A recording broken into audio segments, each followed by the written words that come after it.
नमस्कार, मेरा नाम अशोक कुमार है। SKR college assistant professor Barbigha. इस कड़ी में मैं दिल्ली सल्तनत के इतिहास के स्रोत की चर्चा करूंगा। ये उसकी पहली कड़ी है। दिल्ली सल्तनत की 1206 में स्थापना के साथ ही भारत में तुर्कों की सत्ता को एक निश्चित आधार मिला। मध्यकालीन भारत में इतिहास लेखन का काम 20वीं शताब्दी में आरंभ हुआ। सल्तनत कालीन इतिहास के स्रोत अधिकतर लिखित ग्रंथों रचनाओं में हैं, जिन्हें साहित्यिक स्रोत की संज्ञा दी जा सकती है। इनकी कई श्रेणियां निर्धारित हैं, जो इस प्रकार हैं: सामान्य इतिहास की रचनाएं, भारतीय इतिहास की रचनाएं, प्रशस्तियाँ, नैतिक उपदेश, सम्मिलित इतिहास, काव्य रूपी इतिहास, आत्मकथाएं। सामान्य इतिहास की रचनाओं में विश्व इतिहास और कभी कभी मुस्लिम जगत के इतिहास का वर्णन किया गया है, और इस संबंध में भारत में तुर्कों के आगमन और उसकी सत्ता के इतिहास का उल्लेख भी किया गया है। ऐसी आरंभिक रचनाओं में उत्तवी की तारीख यामनी का नाम लिया जा सकता है।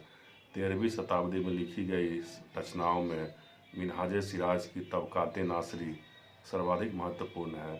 इस रचना में इस्लाम के उदय से पूर्व के पैगंबरों का वर्णन है और इस्लाम के उदय से इल्तुतमिश के कुछ उत्तराधिकारियों के शासनकाल एक मुसलमानों का इतिहास वर्णित है। यह रचना 23 अध्यायों में विभक्त है, जिसमें ऐतिहासिक घटनाएं और महापुरुषों की जीवनियाँ संकलित हैं। तबकात नासरी की सबसे बड़ी त्रुटि यह है कि इसमें तिथि क्रम की विश्वसनीयता पर विशेष ध्यान दिया गया है। दूसरी ओर इसकी विशेष ध्यान नहीं दिया गया है।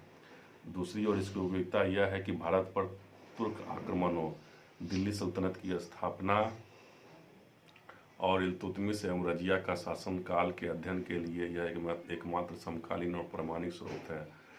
इस श्रेणी की अन्य रचनाओं में मोहम्मद बीमंद खां की तारीख़ मोहम्मदी और खुदमीर की खुलासतुल अखबार उल्लेखनीय है। भारतीय इतिहास की रचना विशेष रूप से दिल्ली सल्तनत के इतिहास का वर्णन करती है।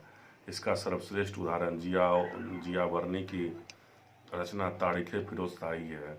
इसे लिखने का काम 1357 ईस्वी में पूरा हुआ। इसमें बलबन की सत्ता में आने से आरंभ होने वाली घटनाओं का विवरण मिलता है।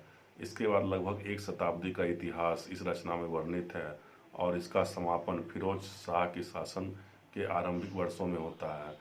वर्णी की रचना को दिल्ली सल्तनत के इतिहास में सबसे मूल्यवान स्रोत कहा जाता है, क्योंकि इसमें बलबन, अलाउद्दीन और मोहम्मद बिन तुगलक जैसे महान शासकों रचना काल की विस्तृत जानकारी उपलब्ध है। यह कहना गलत नहीं होगा कि सल्तनत काल के इतिहास के 3 प्रमुख चरण सुदृढ़ीकरण, विस्तार और विघटन इस एक रचना में दर्शाए गए हैं। यह रचना सामान्य रूप से विश्वसनीय और अधिकृत मानी जाती है। बर्नी ने जिन घटनाओं का वर्णन किया है, उसमें अनेक घटनाओं का वह प्रत्यक्ष दर्शक रहा है। अन्य घटनाओं के लिए उसे अधिकृत और प्रामाणिक जानकारी उपलब्ध थी, क्योंकि उसका राज दरबार से घनिष्ठ संपर्क था और उसके कई संबंधी बड़े पदों पर आसीन थे। मगर वर्णी की पुस्तक में एक महत्वपूर्ण दोष यह है कि वर्णी अपने संकीर्ण विचारों के अनुरूप ही ऐतिहासिक तथ्यों को तोड़ मरोड़ कर प्रस्तुत करता है। मोहम्मद बिन तुगलक के संबंध में उसका वर्णन विशेष रूप से पूर्वाग्रह से प्रभावित है। हिंदू प्रजा के संबंध में भी उसके विचार भ्रामक और पूर्वाग्रहपूर्ण है। इसी श्रेणी के अन्य रचना तारीख़ मुबारक शाही और जिसका लेखक याह्या बिन अहमद सरहिंदी है। इसमें मोहम्मद गोरी के शासन काल से सैयद वंश के शासन काल तक का इतिहास वर्णित है। प्रशस्तियों की परंपरा प्राचीन काल में भी देखी जा सकती है। मध्यकालीन प्रशस्तियों के लिए मनाकीब या फजायल के शब्द प्रयोग किए गए हैं। अनेक शासकों के काल में इनकी उपलब्धियों का विभिन्न रचनाओं में वर्णन किया गया है और उनके गुणों और उनकी महानता की व्याख्या की गई है। ऐसी प्रशस्तियों में सबसे महत्वपूर्ण बदरुद्दीन द्वारा रचित शाहनामा है, जो मोहम्मद बिन तुगलक के लिए लिखी गई है। इस काव्य रूपी रचना का साहित्यिक महत्व बहुत अधिक नहीं, परंतु ऐतिहासिक जानकारी के दृष्टिकोण से ये उपयोगी सिद्ध हुई है। नैतिक उपदेश प्रदान करने वाली रचनाओं में सर्वश्रेष्ठ नाम शम्स-ए सिराज हफीफ की तारीख़ फिरोजशाही है, जो फिरोज शाह के शासनकाल 1351 से 88 का इतिहास प्रस्तुत करती है। इस रचना की गणना प्रशस्ति के रूप में भी होती है, क्योंकि इसमें फिरोज की अतिशयोक्तिपूर्ण प्रशंसा की गई है। साथ ही साथ इसमें शासकों की नीतियों के औचित्य अथवा दोष पर भी टिप्पणी की गई है। सल्तनत काल की अनेक रचनाएं, साहित्यिक रचनाएं भी इतिहास संबंधी स्रोत के रूप में अत्यंत महत्वपूर्ण है। इसमें अधिकतर काव्य रुचि रचनाएं हैं। इनमें पहली रचना अमीर खुसरो की खजाइनुल फुतूह है, जो अलाउद्दीन के शासनकाल का एकमात्र समकालीन स्रोत है। इसके अतिरिक्त मलिक काफूर के दक्षिण भारतीय अभियान का विस्तृत वर्णन इसी रचना में मिलता है। यूं तो अमीर खुसरो को 90 से अधिक पुस्तकों का रचयिता माना जाता है, लेकिन उनमें बहुत कम उपलब्ध हैं।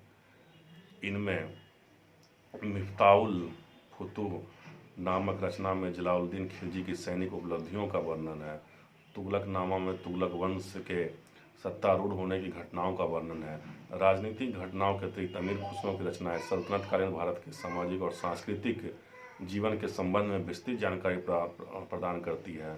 ऐसी रचना में नूर सिपहर और इजाजे खुसरवी उल्लेखनीय है। नूर सिपहर में भारत की जलवायु, कृषि उत्पादन, लोगों के रहन सहन, खान पान, वेशभूषा आदि का वर्णन है, जबकि इजाजे खुसरवी में धार्मिक और सांस्कृतिक जीवन के बारे में और विशेषकर सूफी मत से संबंधित जानकारी मिलती है। काव्य रूपी ऐतिहासिक रचनाओं में एक अन्य उल्लेखनीय रचना इसामी की फुतुल्स सलातीन है, जो 1350 में लिखी गई है। वह बहमनी राज के संस्थापक बहमन शाह के दरबार में लिखी गई। यह महाकाव्य के रूप में लिखी गई है, जिसमें गजनी के राज के उदय से लेकर बहमनी राज के संस्थापना तक की घटनाओं का वर्णन है। मोहम्मद बिन तुगलक के विवादास्पद शासनकाल के लिए एक समकालीन स्रोत है। वर्णी और इसामी रचना एक दूसरे के पूरक हैं। काव्य रूपी इतिहास की श्रेणी में एक महत्वपूर्ण उदाहरण हसन निजामी की ताजुल मासीर है। आत्मकथा रूपी रचना का एकमात्र उल्लेखनीय उदाहरण फिरोज शाह की खुतवाते फिरोज शाही है। इसका मूल रूप से अभिलेख के रूप में था, परंतु यह केवल लिखित प्रतिलिपि सुरक्षित रही है, जिसमें फिरोज शाह की नीतियों और विशेषकर अन्य जल कल्याण संबंधी कार्यों का विवरण प्रस्तुत किया गया है। इसके साथ मैं आज का वीडियो यहीं पर समाप्त करता हूँ। अगली कड़ी में मैं और भी इस संबंध में और भी चर्चा करूँगा। धन्यवाद।